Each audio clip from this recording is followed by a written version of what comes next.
istri yang soleha, maka dia berpenampilan cantik dan menarik di depan suaminya.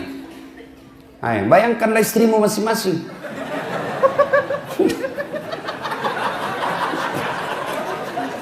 Cantik dah kalau kau di rumah.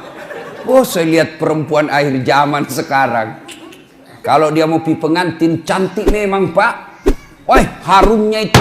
Masih kita 2 meter sudah tercium. Walisnya di racing.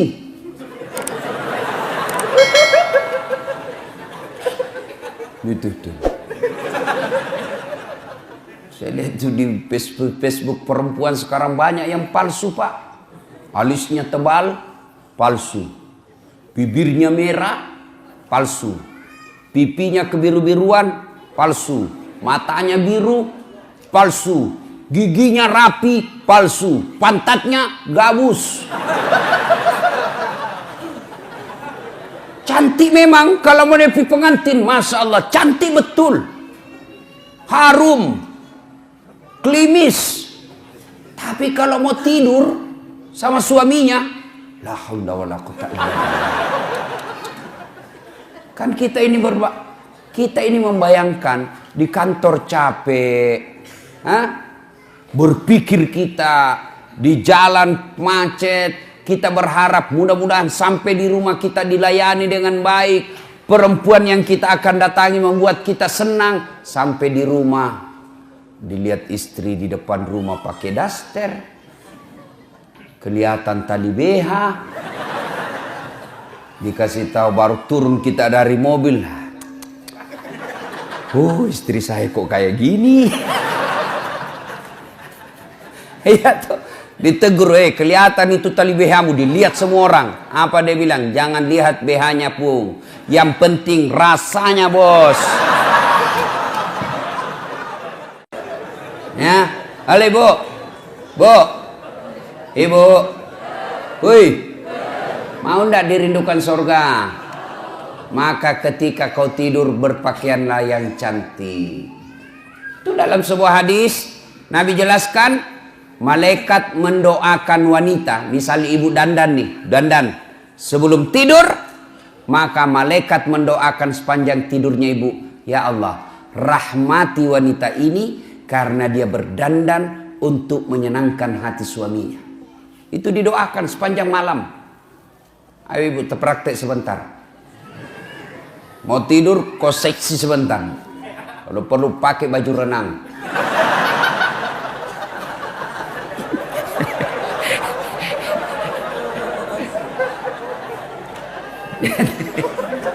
Dan juga salah paham. Mentang-mentang sudah dengar, dia sudah cita-cita besok kalau datang suami saya akan penampilan lain dari yang lain. Dia pakai pantopel, pakai rok mini-mini, baju sempit, dia kuncir 3 rambutnya. Satu mau datang suaminya, astagfirullah, kesurupan istri. Ya, tapi wanita yang dandan untuk menyenangkan hati suaminya itu ibadah. Bahkan wanita soleha itu kata Nabi, mereka yang ketika dipandang oleh suaminya menyenangkan hati suaminya.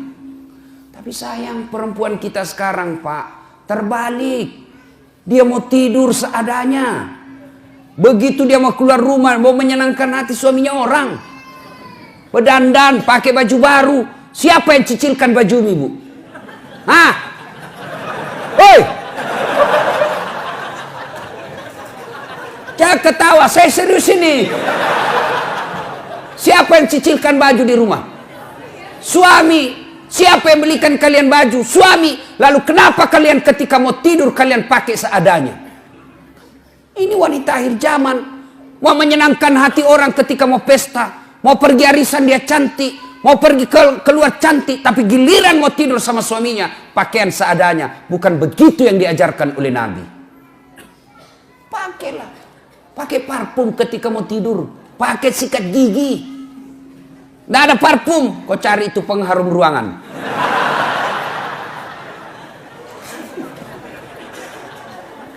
R-E-N. Apa itu N? Nikmat. Istri yang soleha pandai memasak masakan kesenangan suami.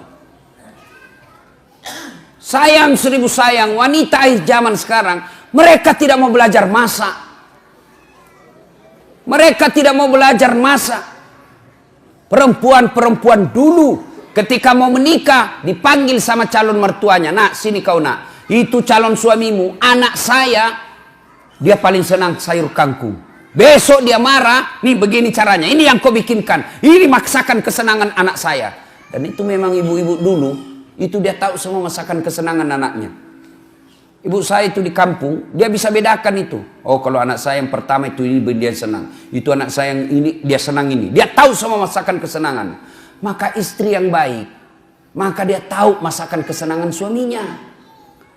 Tidak bisa tiap hari, ya sudahlah sekali sebulan.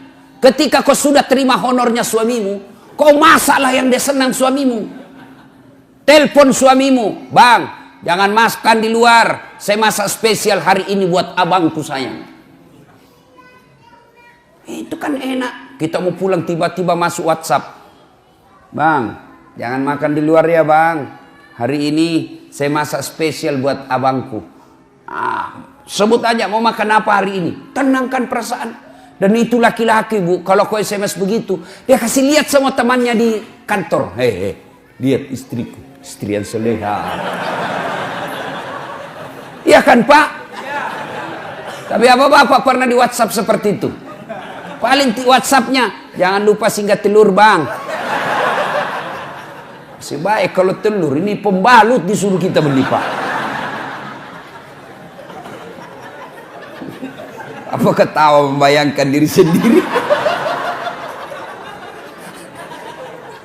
Bu, sekarang tapi sayang wanita sekarang.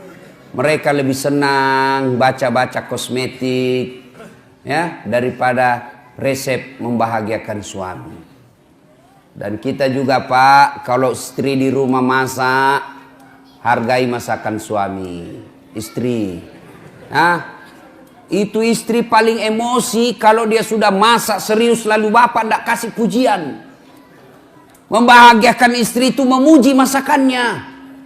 Bahkan dari semua jenis bohong, satu bohong yang boleh bahkan berbahagia. Berpahala ketika bapak bohong. Apa? Bohongnya seorang suami untuk membahagiakan istrinya. Boleh. Contoh. Tiba-tiba istri kita hijrah. Bertobat. Lalu dia baca ceramah, nonton ceramah Ustadz Das'ad. Salah satu kewajiban istri memasak masakan kesenangan suami. Kalau dia pergi lama masak. Dia naik Gojek lah pergi pasar. Ya 1 jam dia keliling. Dia keliling itu pasar untuk mencari yang paling murah. Perempuan kan begitu Pak. Hobinya nawar. Beda 5.000 dia keliling pasar itu. Sudah. Sampailah di rumahnya. Panaslah dia masak. Dia sambil baca buku resep. Dia belajar. Begitu datang suaminya senanglah dia. Wah masakan spesial ini. Begitu dicoba suaminya. Langsung dilistrik. Kenapa bang? Enak betul.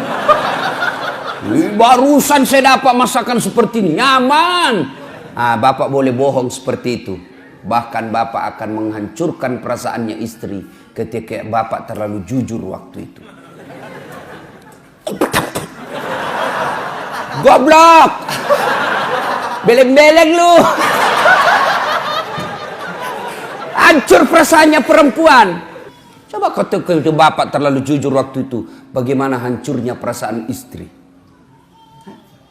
Maka ibu-ibu belajarlah memasak. Ya. Sekarang ibu-ibu malas masak Pak.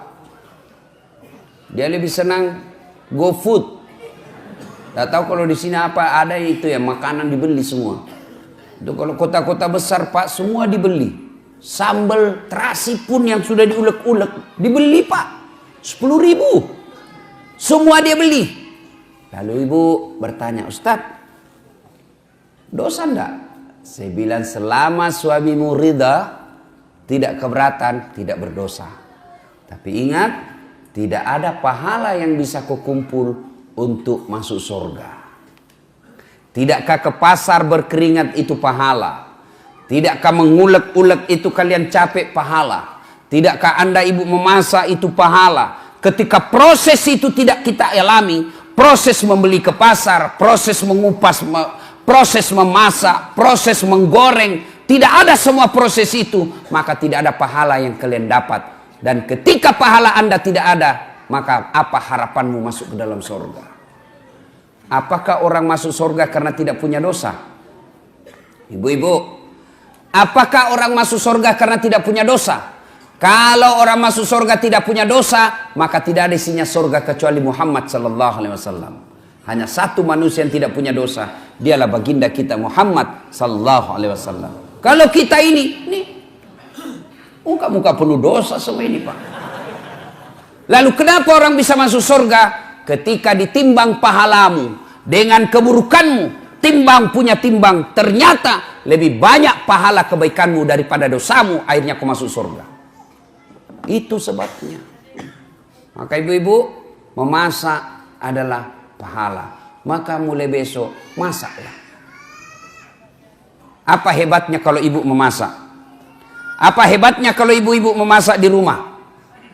Satu, jelas halalnya. Ibu masak jelas halalnya. Masakan di luar belum tentu halal.